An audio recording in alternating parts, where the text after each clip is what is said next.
95 कर्मचारी पेंशन योजना 1995 APS 95 के तहत आने वाले हजारों पेंशन भोगियों ने 31 जुलाई 2024 को अपनी न्यूनतम मासिक पेंशन को 7,500 रुपये जोड़ DA करने की मांग को लेकर सफल आंदोलन किया। इस आंदोलन की अगुवाई राष्ट्रीय संघर्ष समिति NAC के अध्यक्ष कमांडर अशोक राउत ने की। महाराष्ट्र के कोल्हापुर हाटकडांगले के सांसद माननीय धैर्यशील माने के अनुरोध पर राज्य के विभिन्न दलों के सांसदों की बैठक आयोजित की गई थी। आंदोलन की पृष्ठभूमि बता दें, इस बैठक में कमांडर अशोक राउत ने पेंशन भोगियों की वर्तमान दयनीय स्थिति को प्रभावी ढंग से प्रस्तुत किया। उन्होंने बताया कि मौजूदा पेंशन योजना सेवानिवृत्त कर्मचारियों और उनके परिवारों की बुनियादी जरूरतों को पूरा करने में असमर्थ है। कम पेंशन के कारण पेंशन भोगियों को जीवन यापन में कठिनाइयों का सामना करना पड़ रहा है। श्रम मंत्री का हस्तक्षेप। APS 95 के प्रतिनिधियों के साथ श्रम मंत्री डॉक्टर मनसुख मंडाविया ने एक बैठक आयोजित की और उनकी समस्याओं को गंभीरता से हल करने का आश्वासन दिया। उन्होंने पेंशन भोगियों को बताया कि प्रधानमंत्री और अन्य प्रमुख नेता उनकी समस्याओं के समाधान के लिए प्रतिबद्ध हैं।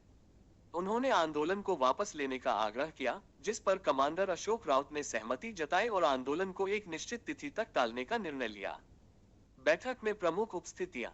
इस बैठक में कई प्रमुख नेताओं ने हिस्सा लिया, जिनमें राष्ट्रीय महासचिव वीरेंद्र सिंह राजावत, राष्ट्रीय मुख्य समन्वयक रमाकांत नरगुंड और महाराष्ट्र के 11 सांसद शामिल थे।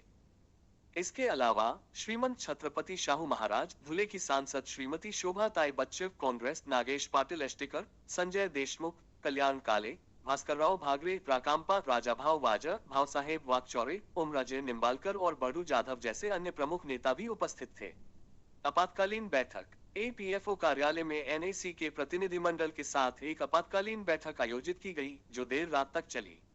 इस बैठक में सकारात्मक परिणाम प्राप्त हुए और विभाग ने पेंशन भोगियों की समस्याओं को जल्द से जल्द हल करने का आश्वासन दिया। 1 अगस्त की बैठक। सांसद धैर्यशील माने द्वारा बुलाई गई बैठक में 12 सांसदों और कई राज्य मंत्रियों ने भाग लिया। इनमें सहकारिता राज्य मंत्री मुरलीधर मोहोळ, भाजपा की जलगांव सांसद सुश्री स्मिता वाघ, सांगली के निर्दलीय सांसद विशाल पाटिल, छत्रपति संभाजी नगर शिवसेना सांसद संदीपन भुमारे, शरद पवार समूह के NCP सांसद सुरेश महात्रे और भाजपा की पुणे से राज्यसभा सांसद सुश्री मेधा कुलकर्णी शामिल थे। सभी सांसदों ने पेंशन भोगियों की समस्याओं को गंभीरता से लिया और समाधान का आश्वासन दिया। ये बैठक महाराष्ट्र सदन में आयोजित की गई थी। आंदोलन की मांगे और भविष्य की योजना। कमांडर अशोक राउत ने कहा, पेंशन फंड में नियमित योगदान के बावजूद पेंशन भोगियों को अपर्याप्त पेंशन मिल रही है, जिससे उनकी परेशानी बढ़ती जा रही है। पिछले 8 सालों से देश भर के 78 लाख पेंशन भोगी न्यूनतम पेंशन में वृद्धि की मांग कर रहे हैं, लेकिन सरकार ने उनकी मांगों पर ध्यान नहीं दिया है। अभी पेंशन भोगियों को औसतन 1,450 रुपये मासिक पेंशन मिलती है। उनकी मांग है कि पेंशन भोगियों को महंगाई भत्ते के साथ 7,500 रुपये प्रति माह और उनके जीवन साथी के लिए मुफ्त स्वास्थ्य सुविधाएं दी जाएं। अगर सरकार उनकी मांगों पर कार्रवाई नहीं करती है, तो पेंशन भोगी और कठोर कदम उठाने पर विवश होंगे।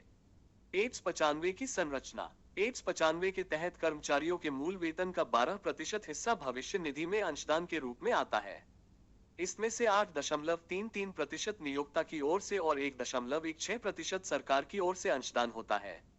हालांकि सितंबर 2014 में अधिसूचित इन नियमों के बावजूद पेंशन भोगी एक घटिया व्यवस्था के शिकार हैं। EPFO के आंकड़ों के अनुसार देश भर में पेंशन भोगियों की संख्या करीब 78 लाख है। निष्कर्ष। APS 95 पेंशन भोगियों के आंदोलन ने सरकार और समाज का ध्यान उनकी समस्याओं की ओर खींचा है। न्यूनतम पेंशन में वृद्धि और बेहतर स्वास्थ्य सुविधाओं की मांग को लेकर उनका संघर्ष जारी रहेगा।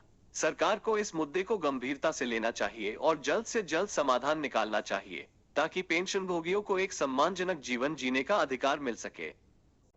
In this background, APS 95 pensioners suspecting the words of the government.